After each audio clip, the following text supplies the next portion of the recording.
The Disney dining plan is finally coming back, but how is it changing? How is it staying the same? And how can you make the most out of your purchase? Find out all these things and more today on DFV Guide.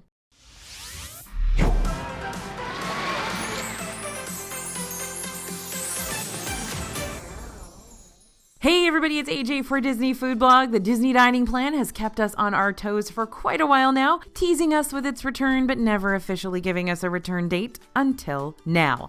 Recently, Disney announced that the Disney Dining Plan would return on January 9th, 2024. And although that may still seem like it's far away, you can start booking vacations for next year with the dining plan included right now. Meaning, you need to know everything about the Disney Dining Plan now so you know whether or not it's going to benefit you and your family later. Now, I know a lot of you are new to this channel. You don't even know what the Disney Dining Plan is. The last time you went to Disney World, if you have gone to Disney World, was since the Disney Dining Plan went away. So yeah, it's a big deal, y'all. We're going to talk all about it. So what exactly is the Disney Dining Plan? So many of our viewers and readers and followers have told us time and again that you absolutely cannot and will not plan a Disney vacation without the Disney Dining Plan. But for anyone who's new to the Disney scene or just had their first visit, the DDP might be a head scratcher. What on earth is a Disney Dining Plan? Why have people been so up in arms about it? The Disney Dining Plan basically means you pre-purchase all or most of your Disney World meals up front. Kind of sort of similar to what you do for a cruise, except less all-inclusive and no unlimited ice cream. Lame, but whatevs. Now, you can add the DDP to your Disney vacation package so that all you have to do when you get to Disney World is head to one of the restaurants featured on the Disney Dining Plan, eat there, and use your DDP after. You know which restaurants are included thanks to the Disney Dining Plan brochure, if they have one, which toward the end of the Disney Dining Plan in its previous heyday, they stopped making one, but they should print the actual restaurants online. We'll see. If not, we usually have a pretty solid list on our website as well of what's included and who's included in the dining plan. When you purchase the Disney Dining Plan, you'll receive a set amount of credits. In general, 1 credit equals 1 meal or snack, but some restaurants, the higher end signature ones, will require you to spend 2 of your credits to dine there instead. Now, each time you pay for a meal with the Disney Dining Plan, your remaining credit balance will be printed on your receipt, so you never have to lose track of how many credits you have left. And maybe when they bring it back, they will have some fancy part of the My Disney Experience app to track those. Now, who's eligible to add the Disney Dining Plan to their upcoming trip? Well, those who are booking a Disney vacation package with a hotel and park ticket bundle will be able to add this feature onto their total purchase. So if you're already planning on staying off property somewhere to save some money on your nightly stays, and you're not booking a room with Disney directly, then you won't be able to buy the Disney Dining Plan. However, if you're an annual pass holder or a Disney Vacation Club member, you will be able to purchase the dining plan and add it onto your room-only reservation or onto your DVC reservation. In the next few points, we're really going to hit you with the truth and determine whether the DDP is going to be worth that hefty price for you and your family. But another great way to feel 100% confident in whatever decision you make is by turning to that 2023 DFV Guide to Walt Disney World Dining that we publish updated every year. We have a full chapter on deciding whether the dining plan is worth it, including specific cost breakdowns, budgeting worksheets, the best dining savings tips, side-by-side comparisons that'll pit the Disney Dining Plan against what the typical family of 4 would usually spend in the parks on food if they were going to do so out of pocket for a whole week. Along with extra Disney Dining Plan info, these guides will also provide you with the best-kept Disney dining secrets, our absolute favorite restaurants around property, more printable worksheets to help you keep track of all your advanced reservations and dining budget, and so much more. We've also got specific snack and festival guides reviewing hundreds of different savory and sweet options you may want to try or steer clear of. And best of, you can bundle all these guides together to save on half the cost. If you're just looking for a guide that'll help you maximize your Disney Dining Plan credits, you can also pre-order our brand new Disney Dining Plan guide too. We've been researching this returning plan relentlessly just so you don't have to. Just don't forget to type code YouTube before you check out to save even more money on your overall purchase. We always appreciate your support of the channel, and we are really, really proud of these guides, so I hope they're helping you as well. So how is the Disney Dining Plan changing? Well, for all of you DDP loyalists out there, you know that the Disney Dining Plan you once knew isn't going to be the same as the dining plan that's coming. Upon the Disney Dining Plan's return, only 2 dining plan categories are available to add onto your Disney Vacation Package: the Quick Service Plan and the Standard Plan. For the quick service plan, everyone in your group ages 3 and up will receive 2 quick service meals per night. You'll also get 1 snack per night and 1 resort refillable drink mug. These mugs will provide you with unlimited soda fountain refills at most of the quick service locations around the Disney resorts, but they won't be free to refill inside the parks. Now, meals redeemed at breakfast, lunch, or dinner will include 1 entree and 1 non-alcoholic beverage, or alcoholic beverage for guests 21 and older. Meanwhile, quick service restaurants, most outdoor carts, and select merchandise locations will have your single-serving snack credit options, which will look a lot like this. Yep, a lot of munchy options for you to choose from, but the snack credits do have their limits. You can't use them on items that are more than a single serving, like a box of donuts or a jar of peanut butter, are served in a souvenir container, i.e. those refillable popcorn buckets, are considered to be merchandise like bottle toppers or glow cubes, or are considered to be special dining events offered at certain table service locations. For the standard plan, everyone in your group will receive 1 table service meal per night, 1 quick service meal per night, and a snack per night of their package stay, along with 1 resort refillable drink mug. By the way, you can use that resort refillable drink mug to get coffee and tea as well. So let's break down what a meal might look like. Quick service meals are still the same as before, 1 entree, 1 beverage, but table service credits work differently. If you're dining during breakfast, you can either have an entree and a drink, or depending on the restaurant's setup, you get 1 prefixed buffet or family-style meal along with your drink. Meals redeemed at brunch, lunch, or dinner are basically the same, except that instead of choosing just 1 entree and 1 drink, you'll also add on a dessert of choice too. Right now, in-room dining, room service, is only available at Disney's Grand Floridian Resort and Spa, but you can still use the Disney dining plan when dining in your room too. You can use one of your table service credits to get 1 entree, 1 dessert, and 1 drink from the comfort of your plushy Grand Floridian bed. Another option for in-room dining at various resorts is pizza pickup from select quick service spots. And it looks like you'll be able to snag some za with the dining plan too. You can stop by certain quick service locations to pick up a pizza meal, which includes 1 large pizza and 2 single-serving non-alcoholic beverages. 2 quick service meals will be redeemed for each pizza pickup meal. This is available at Disney's All-Star Movies, All-Star Music, All-Star Sports, Disney's Art of Animation, Disney's Caribbean Beach, Pop Century Resort, Port Orleans Resort French Quarter, and Port Orleans Riverside. So the standard and quick service dining plans are about the same as they were before. So what's actually changing? Well, in the past, there were other Disney dining plan options you could choose from too, such as the Deluxe Dining Plan, the Premium Dining Plan, and the Platinum Dining Plan, and Dining Plan Plus, which never actually got off the ground. They just announced it right before the COVID closures. Now, based on the names alone, you can probably already tell these were the more bougie options of the bunch. While the premium and platinum options are officially discontinued, the deluxe dining plan is staying quiet for now. It might return, it might not. We're still waiting to hear more, and you'll be the first to know when we do. Another plan we're waiting to hear about is the fate of that Disney Dining Plan Plus, which was originally going to be released for the first time ever in 2020 and would give guests the choice of quick service and table service selections in any combination. However, because of the historical closures, this plan never came to pass, but Disney hasn't yet said whether or not they're going to try to give it another go, so we'll keep you updated. As far as any big changes among the restaurant offerings between now and the Disney dining plans of the past, we're not seeing a whole lot of major differences, except that Akershus Royal Banquet Hall in Epcot, Be Our Guest Restaurant in Magic Kingdom, and Storybook Dining at Artist Point with Snow White and Wilderness Lodge now take up 2 Disney dining plan credits instead of just 1 if you want to dine at them. Another way the dining plan is changing: price. Before the 2020 closures, this is what the Disney dining plan cost. But for 2024, this is what the Disney dining plan costs now. So to summarize, the most significant price hike we're seeing right now is for the adults standard Disney dining plan, which has jumped an extra $16.27 per person. As far as the adults quick service option is concerned, the price has only ticked up by an extra couple of dollars. And looky there, prices for both of the child's Disney dining plans have actually dropped. Not by a lot, but hey, we'll take what we can. Knowing these numbers now will help you be able to figure out the math of your trip later on. Will you be eating around $95 worth of food each day to make a standard Disney dining plan worth it? Or do you reckon you probably pay way less if you were to stick with the pay-as-you-go method?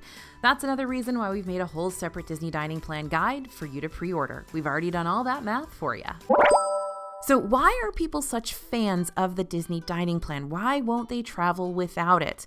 Well, there are a few key reasons as to why the DDP has built such a loyal fan following over the years. So let's go over the reasons why people love this thing and why you might want to get it too. First, you don't have to worry about paying for food while you're on vacation. Instead of having to worry about the cost of every restaurant while you're on your trip, you'll have them all prepaid and figured out ahead of time. That way, all you have to worry about once you're in Disney World is actually eating. Note, you still have to make advanced dining reservations for table service restaurants you want to eat at, since reservations aren't automatically included with the price of the DDP. And alcohol is included in the Disney dining plan as well. Now don't get too excited about this. You're not going to be able to conquer that drinking around the world challenge in Epcot from the DDP alone. When it comes to drinks, guests 21 and older can choose either one non-alcoholic beverage, including specialty beverages where offered, or one single serving mixed cocktail, beer, or wine where offered with their meal entitlement. And guests under 21 years of age can choose one non-alcoholic beverage, including specialty beverages where offered, like artisanal milkshakes, smoothies, and premium hot chocolate. But since Disney drinks are so expensive, that can add an extra $15 or more per meal onto the value of your Disney dining plan. The third reason people love it, it's flexible. Despite how Disney divides up the credits to make sure you've got something to munch on each day without spending a dime extra, you are more than welcome to redeem meal and snack credits whenever you want during your stay. So if you spend a little extra on one day and find yourself coming up short on credits by the end of your trip, you'll just have to pay out of pocket for any extra meals you need to purchase. But basically, you can spend 10 Disney Dining Plan credits on your first day and 1 Disney Dining Plan credit on your second day. Those credits are not allocated to specific days. And 4, it gives you permission to experiment with food and snack options. I always hear people defending the Disney Dining Plan because it gives them a lot of freedom to try things they'd never have tried otherwise. If you're paying for every snack out of pocket, you'll probably be more apt to purchase something you know you're going to enjoy. However, when you've already prepaid for all these snacks through the Disney Dining Plan, then you've really got nothing to lose. I mean, you've already got the snack credits for the spending, so you might as well taste test a few things to see if you come across any new favorites. And same thing for more expensive table service restaurants. A lot of people will avoid these if they have to pay out of pocket, but if they've already done the paying, then they're going to try restaurants they wouldn't have tried otherwise. Now, why do people steer clear of the Disney Dining Plan? Okay, this is the section of the video we're going to tell you why you may not want to buy this. I can't paint the Disney Dining Plan in an absolute perfect light. There are some major downsides attached to this service as well. First, you're probably paying for more food than you're going to actually eat. If you're someone who thinks those restaurants with prefix prices that force you to pay for an appetizer, entree, and dessert are asking you to pay for too much food, then you're not going to be a fan of the Disney Dining Plan. Disney has calculated their dining plans carefully, y'all. They didn't come up with that number out of nowhere. They've based this on so much data of how much food the typical guest eats. And while this set credit amount works for some who eat the absolute most, lots of people aren't going to eat enough food to break even. So that's why Disney sells this plan in the first place. I mean, why would they sell something that's not going to make them any money, right? So before you drop a bunch of money on a bunch of prepaid food, you're going to want to figure out which restaurants you're really wanting to make reservations for and how much food you're going to want to eat on each day of your visit to make sure you can at least break even. Second, gratuities are not included. With a few exceptions, gratuities are not included in the Disney Dining Plan, meaning you will need to tip your servers at table service restaurants and buffet restaurants. Parties of 6 or more will automatically have an 18% gratuity tacked onto their meal, but in most other situations, guests may choose what level of tip to provide to their server. But that is one time you're going to have to pull out your credit card to pay the gratuities. But remember, you can't combine the Disney Dining Plan with a room discount. If you buy the Disney Dining Plan, you'll have to pay full price for your room.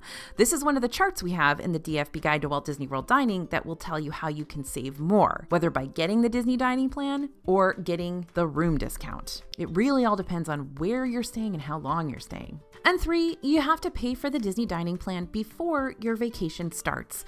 This must be added to your reservation prior to arriving at Disney World. You can't decide when you get there there to all of a sudden add it on last minute or in the middle of your trip. Nor will you be able to cancel your Disney dining plan when you arrive on property or in the middle of your trip if it's not working out for you. Depending on how you booked your dining package, you may be able to downgrade it from a standard to a quick service if you decide you'd rather hit up more fast food locations and book fewer sit-down meals.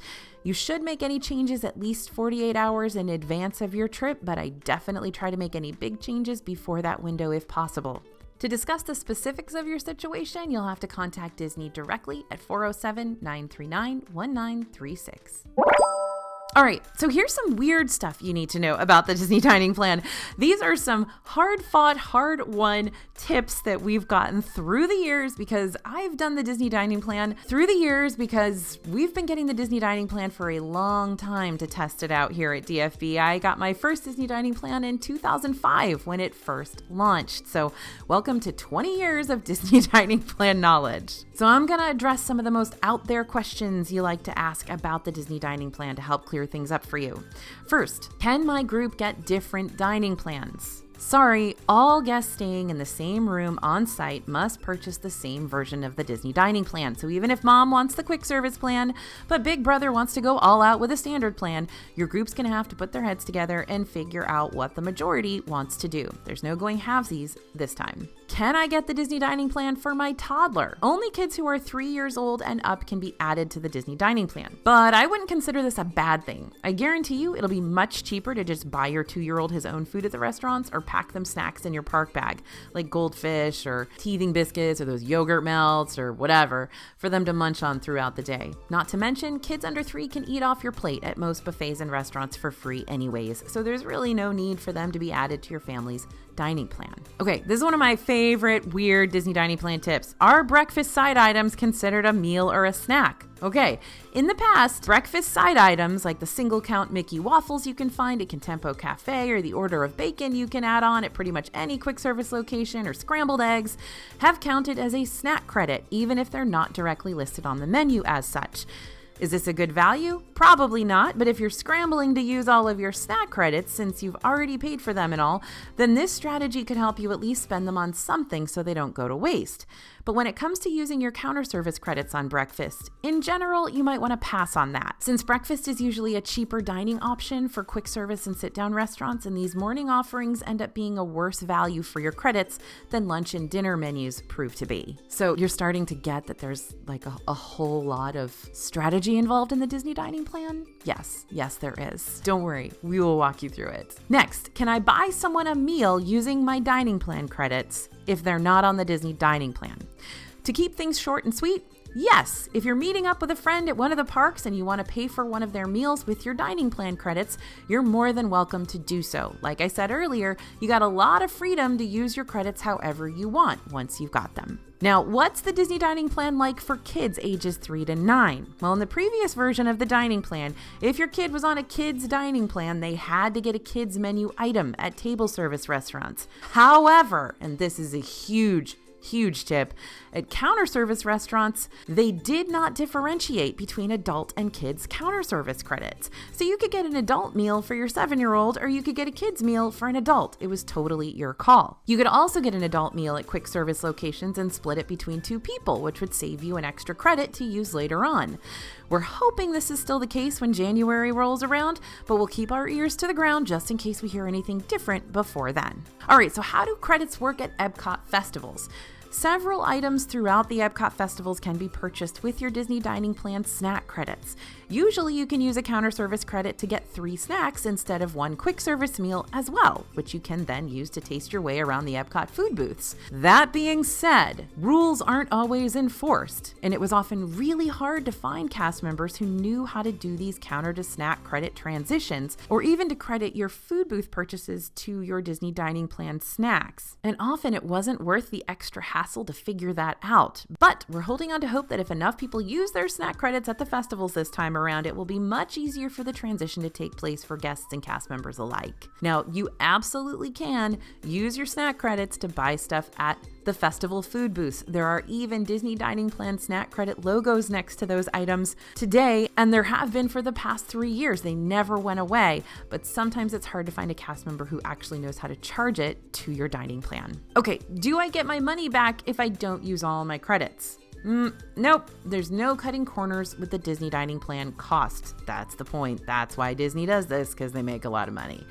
Even if you don't end up using all your credits by the end of the trip, you're not going to get a refund for whatever's left over, which is why you're going to want to make sure you spend them fully before your vacation wraps up. You can use any of those lingering snack credits that you're not quite sure what to do with on prepackaged snacks too, like Rice Krispie treats and popcorn.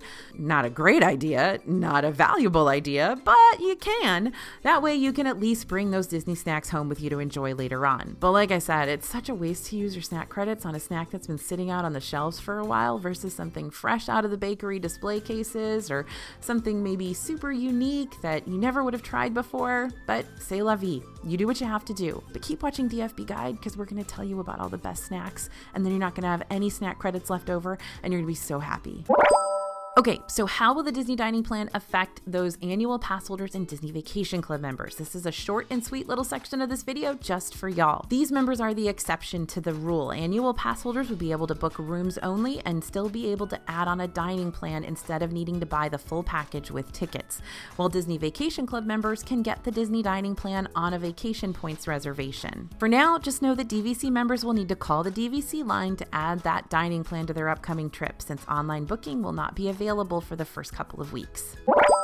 All right, so is the Disney Dining Plan worth it? Now, there is so much more we need to talk about with the Disney Dining Plan, which we will do in future videos, but we wanted to get you a 101 here since those bookings just opened up. So bottom line, should you be booking the Disney Dining Plan for your upcoming trip, or should you be ignoring this pricey add-on and continue paying for meals while you're inside the parks? It all goes back to the pros and cons I listed off earlier. If you don't want to stress about the cost of each meal while you're in the parks and you plan on eating enough to get your money's worth out of all your credits, then yes, the DDP can be highly beneficial for you and your group, especially if there have been some restaurants that are just off limits for you because of their cost. This is one way that you might be able to go ahead and guiltlessly try them out. However, if you don't really want to feel like you're eating constantly to make sure none of your credits go to waste, then the DDP may not be the best of investments. It's a lot of food. So our suggestion is always to crunch the numbers.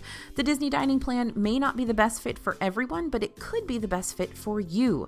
And remember, you can also turn to our DFB Guide, which will help you not only decide if the Disney Dining Plan is worth it or not for your group, but can also help you budget dining for your trip, whether you choose to prepay for the returning service or not. So what do you think? Is the Disney Dining Plan going to be a key component for your vacation in 2024? Let us know in the comments. Give us your tips on when you've had the dining plan before. And always keep checking back with the DFB team for any and all things Disney dining news, reviews, updates, and advice. Thanks for listening, everyone, and thanks for watching. As always, this is AJ for Disney Food Blog, and we'll see you real soon.